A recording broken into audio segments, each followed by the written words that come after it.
Hi Tuti. Bueno, saludos familia, un abrazo. Nuevamente aquí estamos, otra super edición de Fuera del Aire, el podcast que originalmente siempre está desde la ciudad de Allentown, Pensilvania, para el mundo. Pero en el día de hoy llegamos a un episodio súper especial para mí, para toda nuestra comunidad del estado de Pensilvania, que llegamos hasta la ciudad de Nueva York, porque en el día de hoy tengo el honor, el privilegio, el amor, la bendición de tener a una gran figura conmigo, en donde vamos a hablar de anécdotas, risas, su gran carrera, más de 50 años en la industria de las comunicaciones, el mundo del entretenimiento. Pero antes de eso los invito a suscribirse a nuestro canal de YouTube, Fuera del Aire, el podcast con Guillo el Loquillo. Cada semana, cada domingo a las 7 de la noche, le traemos el mejor contenido para el estado de Pensilvania, para el mundo entero. Pero este episodio muy especial desde la ciudad de Nueva York, estoy súper honrado, amado, privilegiado, bendecido. Señores, en el día de hoy, este episodio lleva por título, porque quiero que se lo disfruten,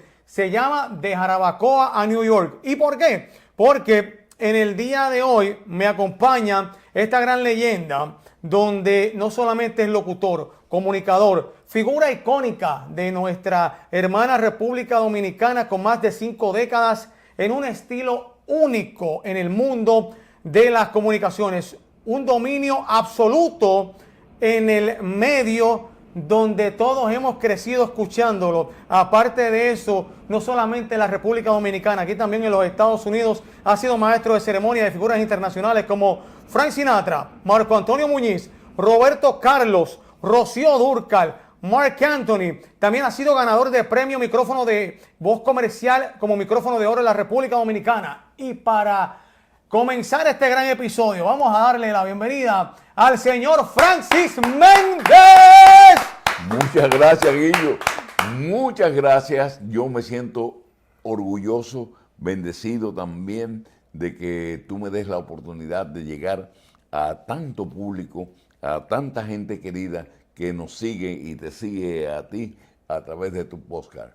Gracias, muchísimas gracias por dejarme ser parte de tu historia. Para mí es un privilegio, Francis, que estemos haciendo esto, porque yo también, como los años que llevo en el medio aquí en los Estados Unidos, soy fanático de toda la industria y también crecí aquí en los Estados Unidos profesionalmente escuchando todo lo que tú has hecho, y para mí es más que un privilegio, es un honor que en el día de hoy podamos sentarnos a que el público de Pensilvania, que conoce y que sabe quién es Francis Méndez, pueda ver todo lo que sigue haciendo y que todavía te mantiene activo dentro de nuestro medio. Y gracias por permitirnos llegar hasta acá, hasta el estudio, y hacer el episodio acá. Bien, no, para nosotros también es un placer. Estábamos precisamente haciendo nuestro programa semanal y por eso te invité para que vinieras acá y compartieras con nosotros en el estudio. Aquí hacemos un programa semanal que se llama Jueves de TVT con Francis Méndez en Opción New York. Un programa que se ve por el cable en Super Canal Caribe, un canal de la República Dominicana que se ve por todo el mundo gracias a la magia del cable, y también en la República Dominicana se ve por Teleuniverso, un canal broadcasting de allá que también tiene una audiencia increíble. Y he estado viéndolo antes de que comenzáramos a grabar el episodio, estaba viendo cómo Francis hacía su programa, y a la verdad que, señores, cuando usted nace con esto, no se practica absolutamente nada, y estamos hablando de una de las figuras más emblemáticas e icónicas del mundo de las comunicaciones, no solamente en la República Dominicana, pero como le decimos acá en la ciudad de Nueva York. Pero quiero que comencemos hablando de Francis, el niño, dónde nace, dónde se cría, y esa infancia tan bonita que siempre se recuerda. Yo nací en Jarabacoa, República Dominicana, en el centro del país, en un lugar donde siempre hay primavera, un lugar hermoso. Toda la gente que visita mi pueblo, cuando viene de regreso, dice, ¡qué pueblo tan bonito! Es un pueblo hermoso de la República Dominicana, Jarabacoa. Allí nací un día 28 de marzo del año 1951. Mi niñez fue un poco itinerante porque mi mamá y mi papá se divorciaron antes de yo nacer, y teniendo yo un año y algo, mi mamá se consiguió una nueva pareja, pero esa pareja viajaba porque era funcionario y lo trasladaban de un lugar a otro. Comenzamos viviendo, recuerdo que en Constanza.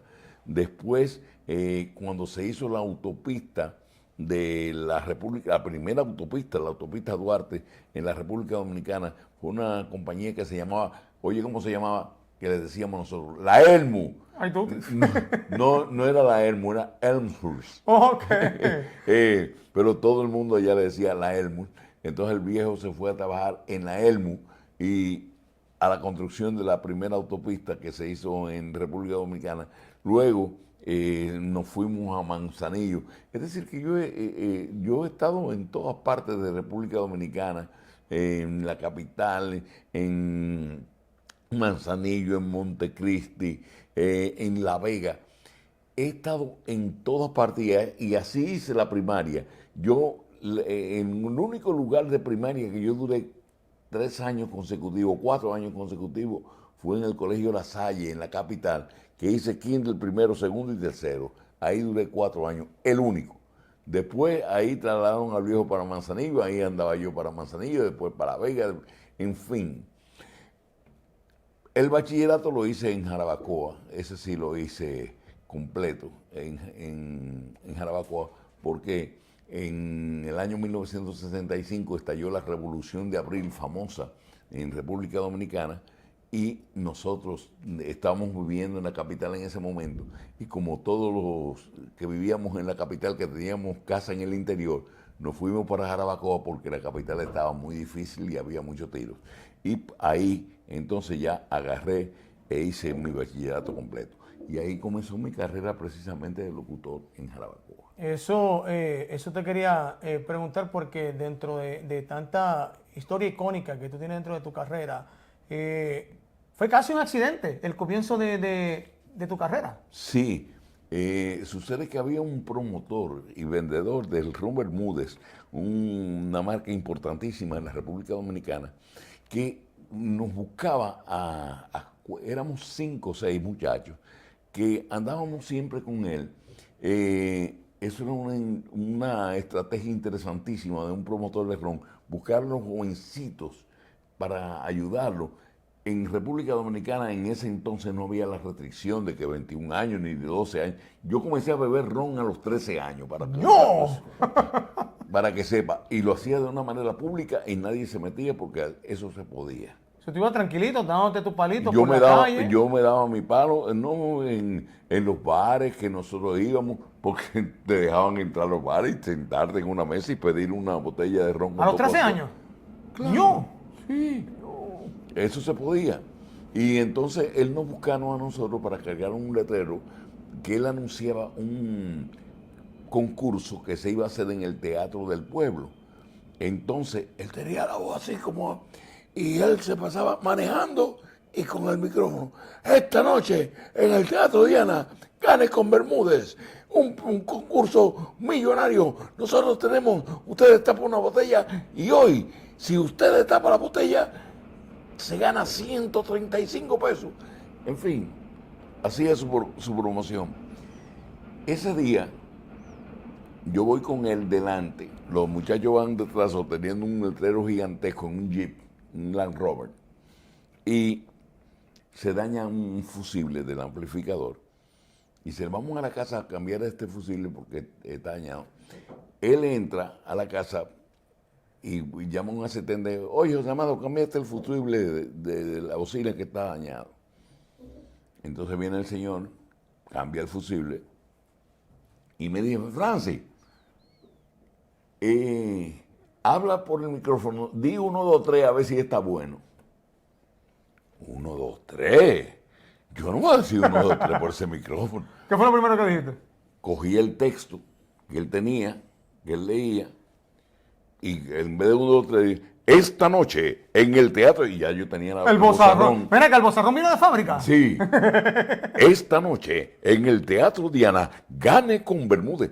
Y saca nene la cabeza. ¿Quién es ese que está hablando? Dice José Amado, Francia, el hijo de Méndez. Dile que está nombrado con Bermúdez, gana 5 pesos semanales y 2 litros. 5 pesos semanales era todo el dinero del mundo. Y si pudieras recordar cuánto era en dólares, ¿recuerda cuánto? El dólar estaba a la par. Para ese tiempo. Sí, Wow. y hablamos del 66. Wow. Hablamos del 65, sí, del 66. Estaba a la par. Wow. Entonces, pues, imagínate que los 2 litros que él dice que me daban, 2 litros de ron valían 3 pesos. Ya con eso tenías pago. Y yo tenía 2 litros. Pero los litros no se vendían. Los litros se consumían. Adiós. Los muchachos y yo lo consumíamos, mis compañeritos de andanza de ese entonces. Sí, el grupito que uno siempre tiene de Sí, muchachitos. esos 2 litros se consumían porque se iban. Todo el mundo bebía, pero Francis era el que ponía el y ron. así, y siempre hacía falta de un día, porque eso se iba en un día. No. Esos 2 litros se iban en un día fácil, Ay. tranquilo.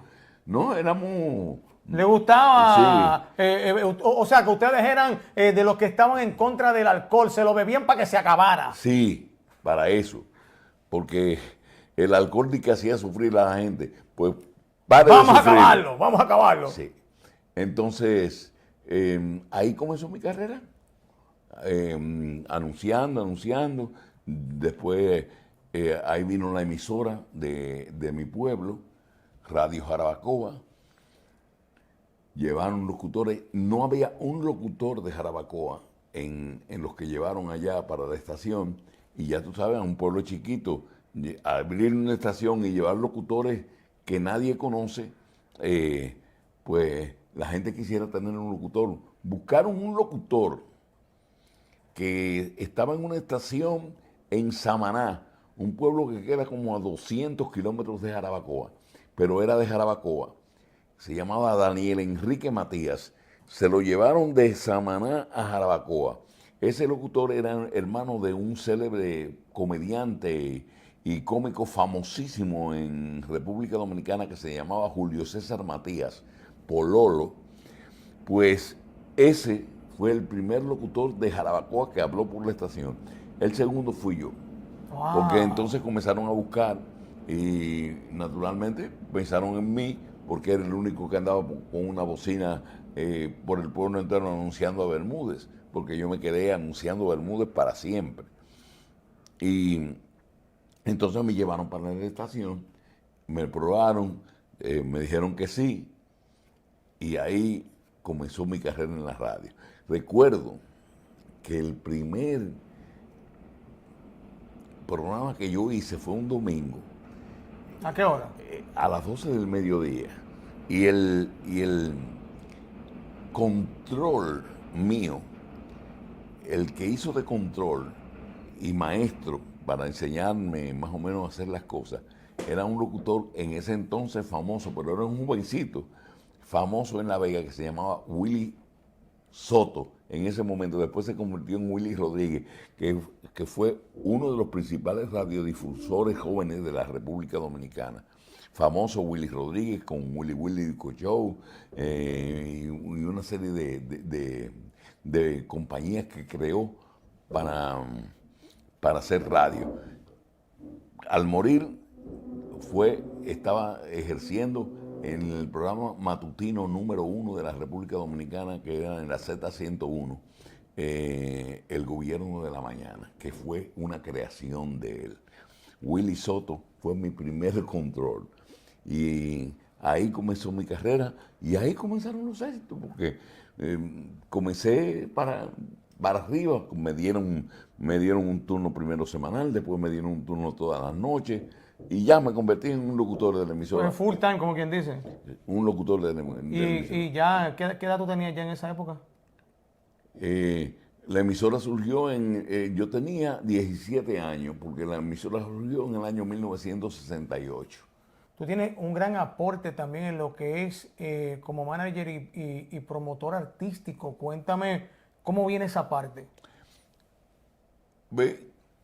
Artistas que cayeron en mis manos. Primero fue coincidencia.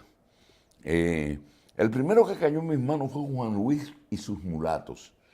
Ese fue un grupo que se creó en República Dominicana Y yo me lo daban a mí porque yo sabía de promoción.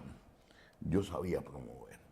Y crearon un tema que se llama La Miseria, que es un clásico del merengue, pero él lo arregló de una manera nueva, diferente, y lo promovimos y se convirtió en un tema número 1. Después sacó otro que era un tema boricua, que llamaba La Vida Campesina.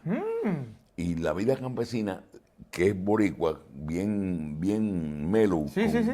Tico, Con la tico, guitarra, tico, tico, tico, tico. tico. Ajá. Entonces, eso lo mezclamos con eso, pero con merengue también, y fue un hit número 1 en la República Dominicana. Yo estaba en una estación que cuando salí de Jarabacoa fue a esa estación, para esa estación salí, o me lo propuse yo y lo conseguí.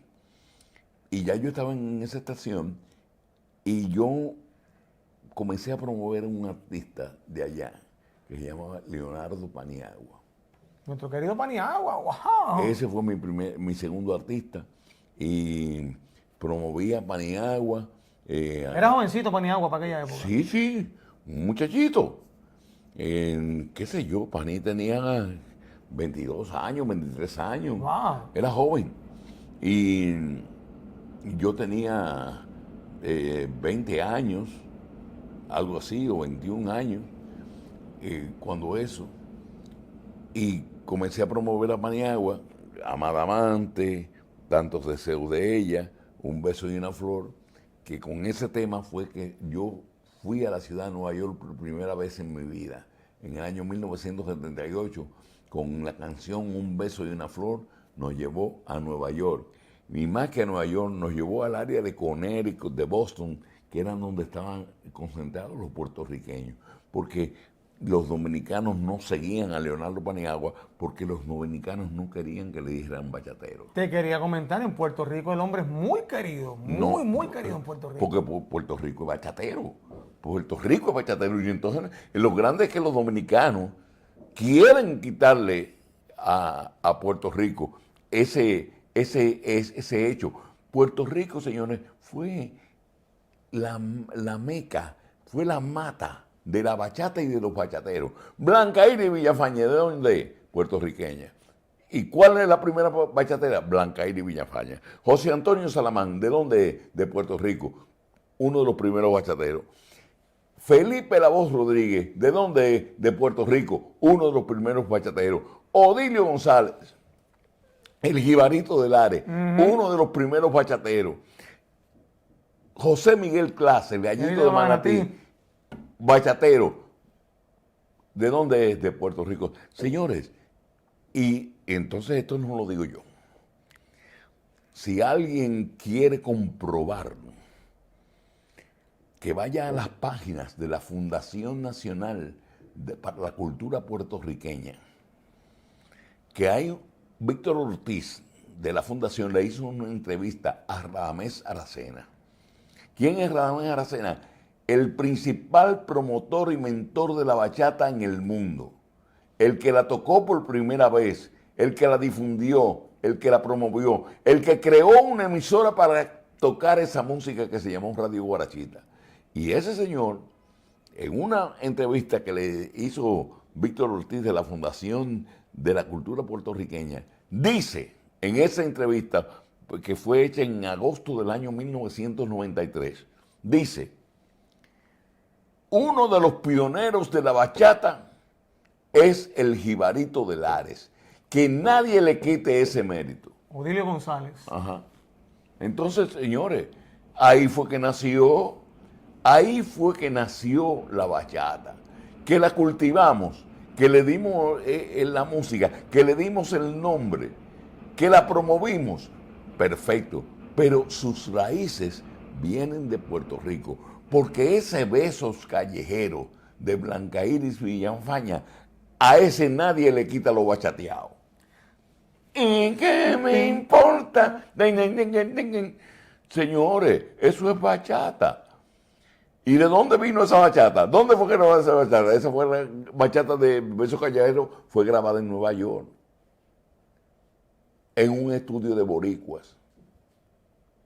administrado por boricua y promovido por boricua, que se llamaba el sello Ansonia. Y así, sí. Entonces, por favor, no seamos mezquinos con eso de la bachata, que yo se lo digo siempre a mi Siempre ha sido como que una guerra. sí, que no es boricua, sí es boricua.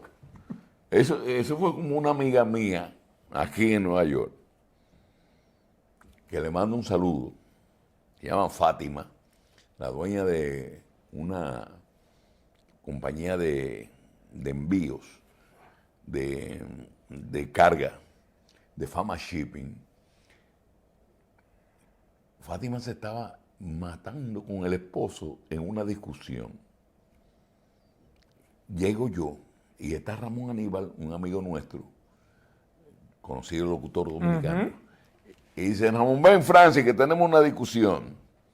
A ver si tú puedes dar una luz aquí. Y yo, ¿cuál es la discusión? ¿De dónde es el mofongo? ¡Ay, Tuti! ¿Dominicano o puertorriqueño? Digo yo, puertorriqueño. Dice, me querían matar. Fátima. ¿Cómo tú bien? Señora, eso es puertorriqueño. Eso lo metieron los boricuas que llegaron a la romana y metieron ese mofongo por ahí. Y ahí fue que nació el mofongo. Pero ese mofongo es boricua. Eso no se lo quita a nadie, a los puertorriqueños. De ellos es el mofongo.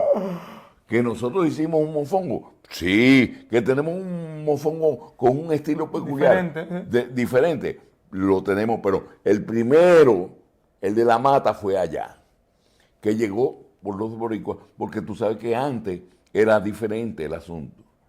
Antes, los que iban en Yola a trabajar eran los boricuas que iban en Yola Dominicana. Te lo quiero agradecer porque eso yo lo he discutido con mucha gente y se enojan conmigo. Por ejemplo, yo a través de la historia yo he leído mucho donde mis compatriotas puertorriqueños emigraban a cortar caña en República Dominicana. A la romana, específicamente.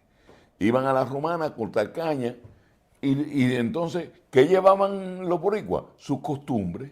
Y entre sus costumbres estaba precisamente el mofongo, que era con chicharrón y plátano. Y los boricuas fue que llevaron eso. Y yo lo aprendí desde muchacho. Inclusive, la primera casa del mofongo que se hizo en Dominicana, la hizo un amigo del viejo mío, que fue en la 27, la casa del mofongo, en la capital dominicana. Se llamaba Rafael Ignacio, y él fue que hizo el mofongo, o estaba en la sociedad que construyó el primer mofongo, y él nos decía que eso venía de los boricuas. Yo desde pequeño sabía, porque cuando dijeron eso de que mofongo, dije, ¿qué es eso, mofón? No, eso es una comida que utilizan los puertorriqueños, pero es muy buena. Y crearon eso. En la primera casa del mofongo allá en la capital dominicana, en la 27 de febrero, casi esquina Winton Church. ¿Para qué año fue? ¿Recuerdas? Te estoy hablando de los 70. De los 70. Sí, más o menos de los 70, principios de los 80, por ahí, que se creó esa casa del mofongo, que eso no existía. O sea, comúnmente tú encontrarte con el mofongo en Dominicana, eso vino después que surgió la casa del mofongo. Pero el mofongo, vuelvo y repito, es de los puertorriqueños. Y a mí me querían matar en esa discusión. Sí, porque fueron ustedes que lo llevaron, porque los que iban en Yola a República Dominicana a trabajar eran los boricuas, eran los puertorriqueños. Después entonces se viró la tortilla y los dominicanos van en Yola a trabajar a Puerto Rico, o por lo menos a cogerlo de puente para viajar hacia Estados Unidos. Pero eso es así. Comenzó de reversa, y completamente a la inversa. Cuéntame de cuando llega la época de Fernando Villalona para tú estar en esa parte de la carrera. Bueno, te conté que comencé con Juan Ruiz y luego Paniagua. Entonces, déjame contarte de ese ínterin, ahí me encontré con Cheche Abreu, que comenzaba. Estando con Paniagua, conocí a Cheche Abreu en un baile. Y oí la orquesta y me gustó tanto que lo invité a que fuera a Radio Guarachita para presentarle a Radamés Aracena, el dueño de la estación, para que grabara con nosotros. Hicieron un negocio, Radamés y Cheche, y yo ya asumí que Cheche era una orquesta prácticamente mía. Y la promoción de Cheche la comencé yo en Radio Guarachita y a pegar los temas. Y llegó un tema que se llamó La Negra Pola, que fue el acontecimiento musical de la República Dominicana en el año 1979. El tema de la Navidad del 79 fue La Negra Pola, o del 80. Uno de esos años. Y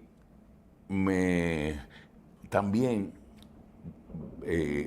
tomé parte, manejé la orquesta El Sonido Original, que es la orquesta de Luisito Martí y Anthony Ríos, cuando se separan del Combo Show de Johnny Ventura. Me buscan a mí como relacionista público y luego yo paso a ser el manager de la orquesta. Hasta que yo decidí montar mi propia oficina. Ahí llegó Cheche, pero yo decidí montar mi propia oficina porque Radamés Aracena, el dueño de la estación de Radio Guarachita, me dijo: Francis, monta tu oficina, inclusive me creó el logo, pero yo quiero que tú tengas tu oficina de espectáculo, que esa oficina va a producir buenas cosas. Y no vi abrir la oficina, abrí hoy y ya mañana llegó Fernandito Villalona, que quería que yo lo manejara. Muchachito. No, ya él ya había pasado por Los Hijos del Rey, estaba en un pleito, dicho sea de paso, por el nombre de Los Hijos del Rey, con Cholo Brenes, que era el manager de otro grupo. Habían dos Hijos del Rey, y entonces él llegó con esa facción y yo le dije: mira, olvídate de eso, yo no quiero el nombre de Los Hijos del Rey.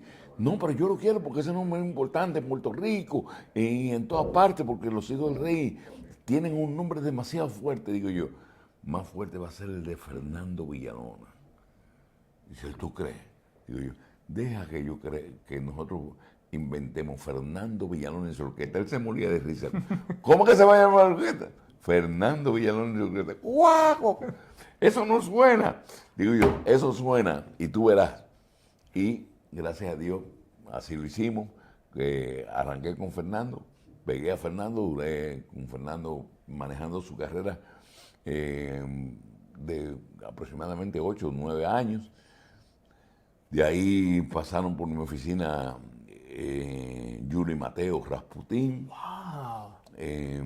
Pasó Jochi Hernández, el amiguito, y pasó Aramis Camilo, que con Aramis duré todo el tiempo del mundo, porque con Aramis realmente... ¿Fue el artista más largo que manejaste? ¿De más largo tiempo? No, con Aramis quizás yo duré 6 años, pero Aramis es un amor como persona, un ser humano extraordinario, una persona que a ti te da gusto trabajar con ella, porque él tiene su propio criterio, oye el tuyo, sopesa, entonces te hacen una propuesta mixta de lo que tú propusiste y de lo que él propone.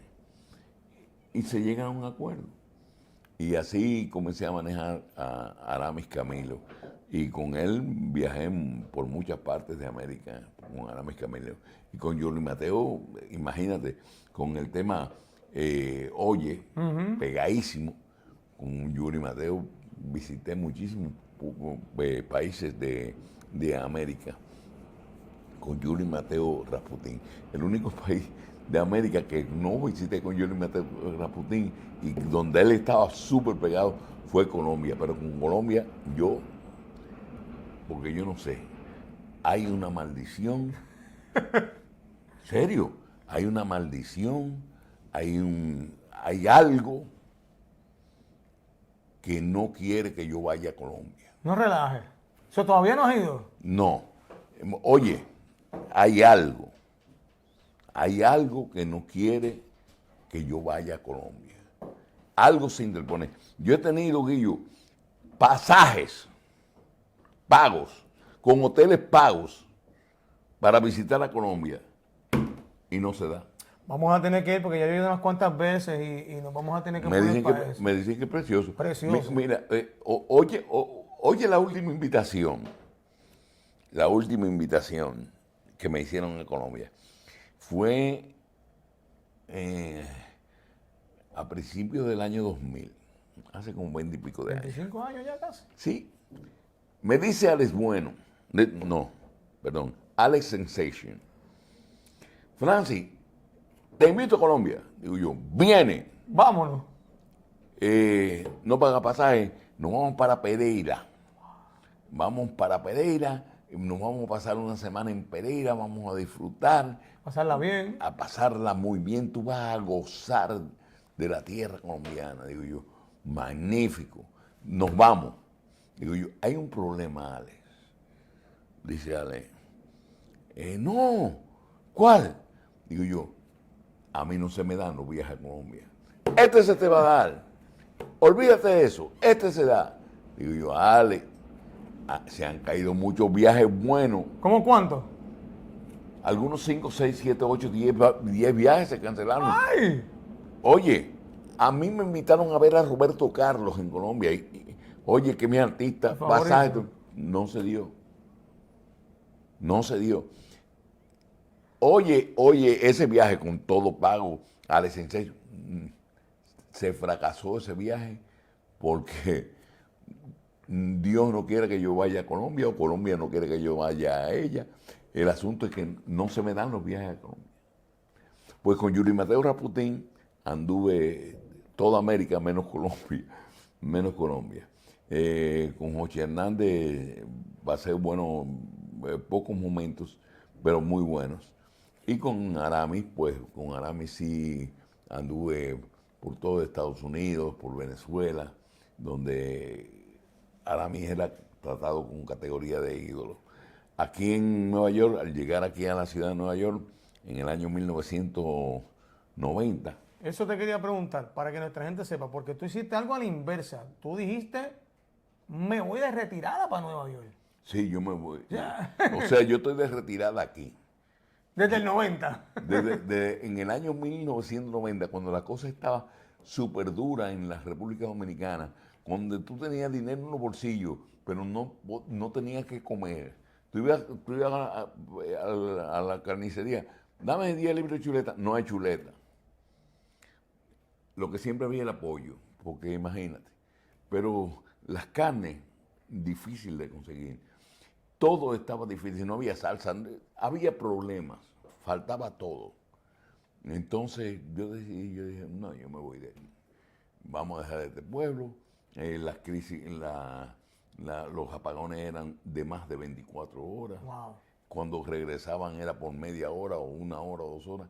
Y yo me vine de retirada para Nueva York. Cuando llegué aquí a Nueva York en el año 1990, entré a Juan y Nelson. Y Juan y Nelson tenía Juan y Nelson Records. JN Records. JN Records. Pues tenían aquí en Nueva York una oficina, me pusieron al frente de ella y tenían un grupo que estaba en sus inicios y me lo dieron para que lo manejara. Y comenzamos a trabajarlo poco a poco, pero con entusiasmo. Y gracias a Dios y a Juan y Nelson, porque ellos pusieron el dinero para la inversión de la promoción de ese artista, de esos artistas, creamos a Proyecto 1. ¡Y adiantre! En Proyecto 1, pues viajamos por todas partes también. Menos Colombia. No, cuando le llegó la oportunidad de ir a Colombia, yo no estaba en el grupo. Pero, para que tú veas. Estuve por España con el Proyecto 1 y se pegó, el grupo se pegó. Gracias a Dios, fue un exitazo el grupo. Después ellos se separaron de Juan y Nelson y el grupo se fue diluyendo y ya solamente quedan los recuerdos de Proyecto 1. Pero de que fue un grupo que estuvo en la palestra aquí en la ciudad de Nueva York, y yo tuve el honor y el orgullo de ser parte de los inicios de ese grupo. ¿Cómo se da tu comienzo en los medios aquí en la ciudad? Cuando yo llego, Juan y Nelson me llaman, pero me había llamado anteriormente, recién llegado, un amigo que tenía un programa de televisión en los sábados en la noche que se llamaba Nueva York Picante. Era un programa que originalmente lo conducía Ramón Aníbal Ramos, pero por diferencias comerciales, Ramón Aníbal abandonó el programa y me llamaron a mí para que lo condujera. Y fui conductor de ese programa, estuve conduciendo el programa durante un buen tiempo y trabajando en una publicitaria que ellos tenían que se llamaba Rico Flex. Ahí surgieron problemas con Rico Flex, el programa desapareció y yo quedé en el aire. Ahí es que caigo en Juan y Nelson. Pero estando en Juan y Nelson, un día me dicen que tengo que llevar a Anthony Ríos al Canal 41, que lo van a presentar en un programa de allá. Bueno, voy al Canal 41 y cuando llegue al Canal 41, el que está ahí es Luis Antonio Valera, un gran amigo mío. Y me dice Luis Antonio, Francis, te he estado buscando por dónde tú estabas. Digo, yo aquí en Juan Inés, pero yo te he buscado por todas partes. Fíjate, una amiga mía necesita una voz para el Canal 47. Vete para el Canal 47 mañana temprano. Para Telemundo. Para Telemundo. Vete mañana temprano que yo voy a llamarla que tú vas a ir. Me da la dirección y todo. Cuando al otro día tempranito arrancó para Telemundo. Cuando me recibe la persona que fui a buscar, ay, qué pena, Francis. Tú gastaste, ¿cuánto gastaste de taxi para pagártelo? Y digo yo, no hay problema. Pero ¿qué es lo que pasa? Dice, es que ya aquí el canal trajo un locutor. No yo, el canal. Oh, wow. Digo yo, no, pero no hay problema. No, pero dime cuánto es el taxi que yo te lo voy a pagar. Digo yo, no, tú no me debes nada. No hay problema. Dice él, dice ella, déjame decirte que el locutor que nosotros vamos a tener es el locutor del 41. En estos momentos, el 41 no tiene locutor. Arranca para allá. Digo yo, pero entonces tú me estás diciendo que vaya para el 41. ¿No? Cuando me la paré con Luis Antonio en el 41, me dice Luis Antonio, pero yo te dije que fuera temprano donde Miriam, que tú buscas aquí si es mediodía. Luis Antonio, el que necesita el locutor eres tú. Oh, sí, tú necesitas un locutor aquí. Y dice Luis Antonio, pero ¿cómo es posible? Nosotros tenemos a nuestro locutor Salvador Cruz Mansor, digo yo, tenían. Dice él, no. Digo yo, averíguate, ¿dónde está Salvador ahora, en este momento? Ve, averigua. Y Luis Antonio me deja en el escritorio y sale a averiguar. El gerente del Canal 41 no sabía que no tenía locutor. ¡Ay! ¿Se enteró por ti? Él se enteraron por el chisme que yo llevé. Y entonces, ahí comienzan las averiguaciones ya del lugar. Y que sí, que Salvador no vuelve más. Entonces ahí el gerente que se llamaba Alejandro Blanco me nombró locutor del Canal 41. Y por eso entré en el Canal 41 de televisión. Después yo me fui o me cancelaron y Leandro también lo cancelaron y el Leandro cayó en el 47. Y después entonces Leandro me llevó a mí para el 47. Hablemos de tu entrada a la radio aquí en la ciudad. ¿Cómo se da la entrada a la radio aquí en la ciudad? Pues a raíz de que yo salgo del Canal 41,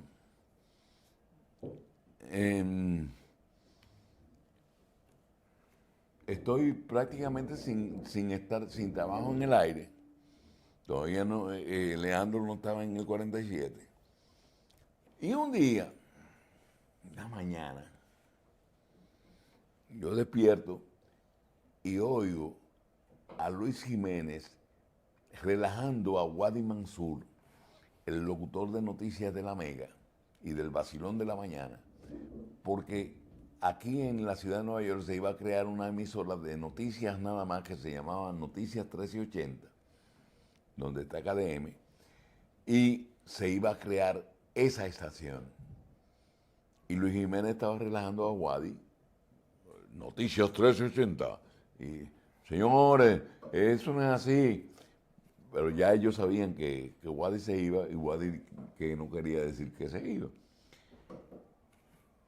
Cuando digo yo, ven acá, pero si Wadi se va, yo no soy locutor de noticias. ¿Tú nunca habías leído noticias? En mi vida había leído una noticia. Yo no sé leer noticias. Pero, digo yo, pero eso es del Vacilón de la Mañana. Eso no hay que leer noticias. Y yo, déjame ir a joder para allá. A ver si yo consigo ese trabajo. Y efectivamente arranqué para la Mega. Allá me recibe Renato Murphy. Yo había estado en Amor ya un tiempo. Fue para el tiempo del señor Bolero, cuando estuviste en Amor. No, yo estuve en Amor en el horario de 3 a 7 de la noche. Ok. Y no pasó nada y me fui. Pero ahí en Amor hice amigos como Renato Murphy y Julio Vergara. Entonces cuando llego allá, me reciben Julio Vergara y Renato. Yo quiero ser el locutor de noticias, el Vacilón. Dice Renato, pero tú has leído noticias. Y yo nunca, pero yo la leo. Y dice Julio Vergara, tú no cuentes conmigo. Si es por mí, tú no trabajas, tú no consigues ese trabajo. Digo yo, Julio, pero tú eres mi hermano. Dice, sí, porque soy tu hermano no te voy a dar ese trabajo.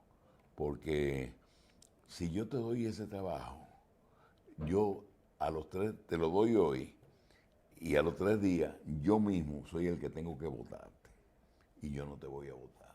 Por la mitad que había. Por la mitad que hay. Es decir, que yo no te voy a poner para no tener que votarte. Yo me quedé callado y lo acepté.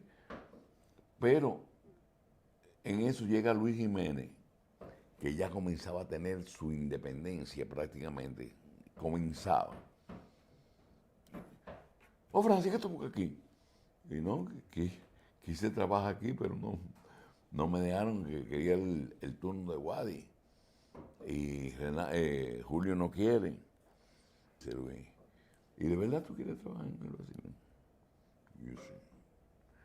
Dice, ¿tú sabes que yo era a ti que yo te estaba buscando? Y yo, no era a ti necesariamente, pero era a ti en el sentido. Porque Wadi es un locutor de noticias,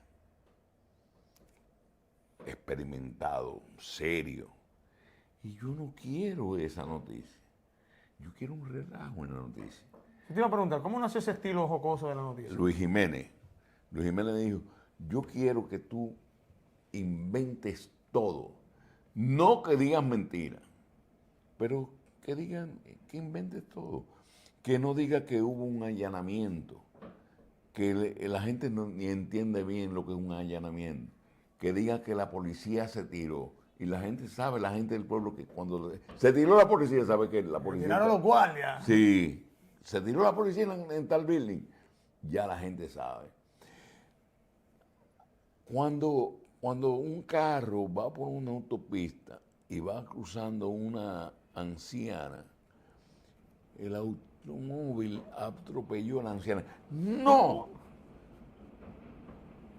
Vino un carro de un ñemazo a una vieja. Se odió la vieja. Eso es lo que la gente quiere oír. Y yo lo entendí perfectamente. Y ahí nació ese estilo, gracias a Luis Jiménez. Mano, yo podía ver desde afuera la familiaridad que ustedes tenían. Y por ejemplo, hubo un momento bien brutal que fue, que lo contaron los otros días. Bueno, los otros días no, hace un tiempo atrás yo estaba viendo un video donde muchos de ustedes estaban juntos. Y el momento cuando Chino y tú dijeron, no vamos al show, y no fueron, y tú regresaste, pero regresaste. Y de la manera que tú regresaste estuvo del carajo eso. No, lo que pasa fue que dijimos una huelga. Nosotros No volvemos. No vamos al show. Entonces, cuando yo vi la hora de la verdad, yo cogí y no fui. Pero cuando la emisora me jaló de que por qué yo no fui, yo le enseñé una hoja. ¡Ah, ya! Yo estoy enfermo. Yo le enseñé una hoja de la doctora en donde decía que yo un certificado de salud de que yo no podía ir a trabajar porque yo estaba enfermo. El Chino se guió con eso. Porque tú volviste y él no. Él volvió, ¿qué? Como a la semana fue que volvió. Sí, pero no. Nosotros hicimos tanta diablura en esa estación, tantas cosas bonitas para la radio, innovaciones. Señores, nosotros llevamos una estación de radio a una pareja a hacer el amor y a narrarla. Ay, Tuti. Oye, eso es. Imagínate si hubiese sido en este tiempo de redes sociales, o sea, todo el mundo grabando. Nosotros grabamos muchísimas cosas de esas. Sí, porque ya comenzaban a entrar los celulares y esas cosas. Nosotros grabamos una pareja y no una. Una vez llevamos dos. Cuando viene el cambio de todo lo que sucedió y cuando Luis salió del show, ¿a ti personalmente cómo te afectó eso? Mucho. Dicho sea de paso, cuando dijeron vamos a firmar, yo honestamente no estaba en eso. Y ahí yo llamé a Luis y ahí fue la primera vez que yo le dije lo que estaba pasando. Y le dije, mira, no diga nada, pero honestamente yo me voy a quedar contigo. Al domingo siguiente, cuando fui a Señor Bolero,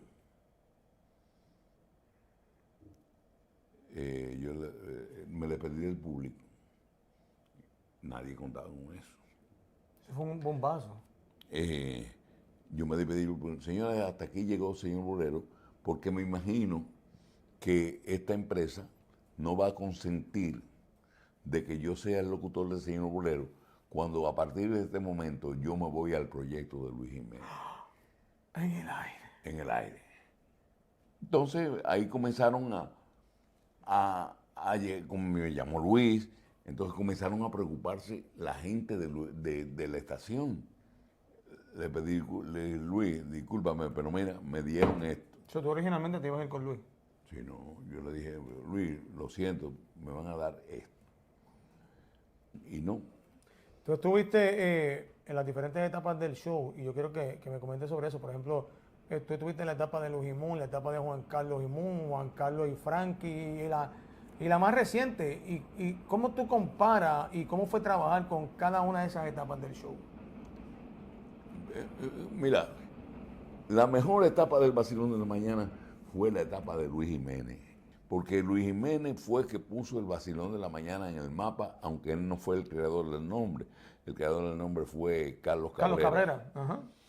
Luis Jiménez llevó al Vacilón de la Mañana a puntos que eran insospechados, que inclusive tumbaron a Howard Stern, que era el número 1 de la radio aquí en la ciudad de Nueva York. ¿Cómo tú describes tu aporte a la industria en los más de 50 años en los medios? No un aporte sencillo y modesto. Realmente aquí en la ciudad de Nueva York, pues que gracias a Luis Jiménez le di forma a un formato de noticias que fue un éxito aquí en la ciudad de Nueva York, donde se hacía una noticia de una manera totalmente diferente a la que se hace. Ese es de los méritos que yo tengo. Que fui creador o no creador. El creador fue Al Fuente, que fue director de ¿Director de programación? De programación de Mega y Amor, que creó Señor Bolero, que originalmente se le entregó a Douglas Peña, que era encargado de tráfico de la emisora, y que luego se fue para la competencia, y Cary Davis, que era el gerente de ese entonces en Mega y Amor, me entregó Señor Bolero. Y tengo el privilegio de haber sacado, según se estableció, los mayores puntos de arbitrón, que fueron 13 o 14 en un momento determinado del programa, que eso no se había conseguido nunca. Y gracias a Dios yo tengo ese privilegio. Y hay algo que también yo admiro mucho de tu carrera, y es algo que fuiste tú quien logró que se hiciera en la República Dominicana con un amigo tuyo y mío, el maestro Cuco Baloy, aquel homenaje para Cuco, que lo quiero muchísimo. Ah, sí, para que se le diera el premio Soberano, que yo hice una campaña en el Vacilón de las Mañanas para que se le diera ese año el premio Soberano a Cuco Baloy, y efectivamente se le entregó a Cuco. Pero que se nos lo entregaban con esa campaña que yo hice, no se le iban a entregar más nunca en su vida. Y más adelante, como a los años siguientes, le dieron un Grammy a la excelencia, que el Grammy a la excelencia es como una excusa que le piden los Grammy a los artistas.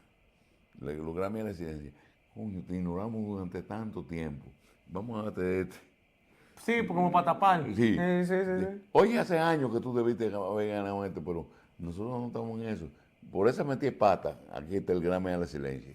O sea, a Cuco Baloy, al mismo Johnny Ventura le dieron un Grammy a la excelencia.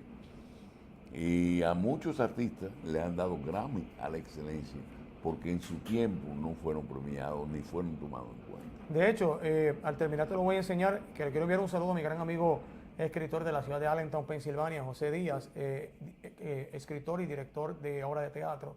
Me regaló un libro donde él plasma la vida de Cuco, porque también nosotros personalmente, José y yo, somos muy cercanos a Cuco y muy amigos de él, y tenemos el privilegio de, pues al igual que tú, tener esa bonita relación. Y tengo el libro escrito por el señor José Díaz, donde relata la vida completa de Cuco y cómo nacieron cada uno de sus temas. Ahí te lo voy a mostrar. Que, dicho sea de paso, en esta semana, tú sabes que el 21 de agosto ese día fue creado por Ronald Reagan. Ajá. Para destacar a las personas mayores. Y nosotros aquí en Ocean New York destacamos el trabajo de las personas mayores que están en la industria. Hablamos de Mitela Finke, Willy Rosario, de Rafael Itier, hablamos de Mike Amadeo, de Rafael Sonano, que está tocando en República Dominicana todavía, a don Eddie del Castillo lo honramos también, honramos al Jibarito de Lares, wow. porque tiene 88 años, Ajá. y Cuco Baloy precisamente tiene 88 años. Yo lo tenía para homenajearlo, no sé qué pasó, si fue que se brincó el papel, pero no recuerdo que lo mencionamos, pero Cuco tiene 88 años trabajando. Y se mantiene activo. Y Cuco Baloy fue locutor. Locutor de una emisora de él, que se llamó Radio Tropical. Y el nombre del locutor era el Suki Suki Sabrosón. Ese era el nombre de Cuco como locutor. El Suki Suki Sabrosón. Después tuvo como bachatero, fue el Pupi de Quisqueya. Pupi es el término cariñoso de Pupo, porque el nombre original de Cuco Baloy es Pupo Baloy. De ahí vino el Pupi de Quisqueya, el bachatero. Más adelante lanzó a el dúo Los Ahijados, parodiando al dúo Los Compadres de Cuba, y con su hermano Martín Baloy creó el dúo Los Ahijados. Después vino Los Virtuosos, haciéndole honor a su sello, porque él tenía un sello disquero, Cuco, que se llamaba Los Virtuosos. Y en nombre de ese sello creó la institución Cuco Baloy y sus Virtuosos, que después pasó a llamarse la tribu de Cuco Baloy. Ese hombre es parte de la historia de la República Dominicana y de los ritmos andillanos, Cuco Baloy. Y qué bonito que podamos relatar esa parte de la historia del maestro Cuco Baloy aquí. Ya casi cerrando, de eso mismo que acabas de relatar, te quiero preguntar, porque me vino esto desde el corazón. La música en la industria que tú y yo trabajamos ha cambiado, y yo quería preguntarte si tú, desde los años que tú tienes en la industria, en este momento, tú sientes que hace falta que se llene ese vacío musicalmente que hay para las personas de la tercera edad dentro de la industria de la radio.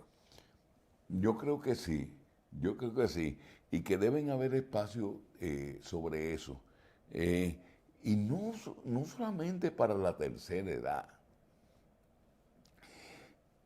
Son dirigidos, como el programa que yo tengo en televisión, que es dirigido a la tercera edad. Pero realmente, a quien nosotros le estamos dirigiendo el programa de Opción New York, TVT con Francis Méndez, en Supercanal Caribe, más que a las personas mayores que son que la disfrutan, es de la juventud que va creciendo, para que aprendan historia, para que esa narración que yo te hice ahora, la aprendan ellos también. Y no se queden en el olvido. Y que sepan que Cuco Baloy no fue un loco viejo que apareció y cantó El Brujo, o Juliana, qué mala eres. Que Cuco Baloy tiene una trayectoria y una formación que le dio la vida y que le dio la música, que llegó hasta donde ha llegado, a recibir premios Grammy, a recibir premios soberanos en República Dominicana, que es por trayectoria. Entonces, que aprendan esa trayectoria, decía Bob Marley, hay que aprender del pasado para vivir el gran futuro que estamos viviendo. Y antes de despedirnos, yo quiero hacer algo contigo, que lo hago ya por los 20 años que estoy en la radio en Pensilvania, pero también lo hago acá en el podcast, que es el ping-pong. Yo te menciono el nombre de un locutor de aquí de la ciudad de New York, tú me dices lo primero que te venga a la mente, la primera frase, la primera palabra que te venga a la mente. Polito Vega. Extraordinario.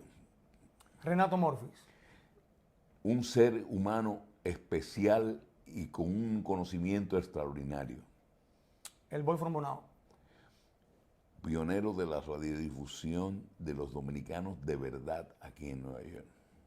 El Rubio Boris. Excelente amigo con el que aprendí tantas cosas. Él fue que introdujo el término rapá, que yo digo aquí, en Puerto Rico, en el año 1988, que estaba el Rubio trabajando en una radio de Puerto Rico. Él decía eso, un saludo para fulano y mengano que están rapando. En el aire. Sí, seguimos el pulmón. Juan Carlos Alonso. Muy buen amigo, Juan Carlos, muy buen amigo, excelente amigo. Luis Jiménez. Alguien muy especial para mí, alguien a quien yo valoro, quiero, respeto, y hasta si pudiésemos decir, hasta venero un poco. Luis Jiménez es alguien muy, pero muy especial para mí en la radio de Nueva York. Muchado. Gran compañero de trabajo. Francis Méndez. Ese soy yo, el muñeco. Eso soy yo, un muñeco. Mira, y antes de que nos vayamos, Francis, para cerrar, yo quiero que tú me hagas un y recuerda. Y recuerda. ¿Qué recuerdo? El hombre que tiene muy buenas relaciones con su ex, Ajá. es que como si estuviera criando una gallina. ¿Y cómo es eso, Francis? Tarde o temprano se la va a comer. ¡Ay, Tuti! Bueno, señores, de verdad que fue una super edición de Fuera del Aire, el podcast desde la ciudad de New York. No de Allentown, Pensilvania, de la ciudad de New York, con esta gran figura emblemática de nuestro medio de comunicación, el señor Francis Méndez. Francis, muchas gracias. Y muchas gracias a mi gran amigo y compañero de labores, el señor Eddie Heredia, que se ha tirado de control y calladito aquí en el estudio, que nos prestó el estudio de donde nosotros hacemos nuestro programa, aquí en Nueva York, en Opción New York, de Super Canal Caribe, y nos cedió su estudio, y debe estar con una hambre del carajo ahí. Sentado, esperando por nosotros. Loco que terminemos y que nos vayamos, que nos vayamos. Así que... De este estudio sale tu programa de televisión. Sí, a Eddie Heredia de Opción New York y del Super Canal Caribe, pues muchas gracias por su tiempo, su paciencia, y si quiere lo invito a comer porque lo he hecho pasar hambre en el día de hoy. Coño, así que no, de verdad, gracias a todos, suscríbanse al canal, denle like a la campanita para que le lleguen todas las notificaciones. Francis se mantiene activo acá en Opción New York, que se ve en los Estados Unidos, Puerto Rico, la República Dominicana. Claro. Mundialmente. Mundialmente, gracias al cable. Así que un abrazo, hasta la próxima semana, y esto fue Fuera del Aire, el podcast. Gracias por el cariño.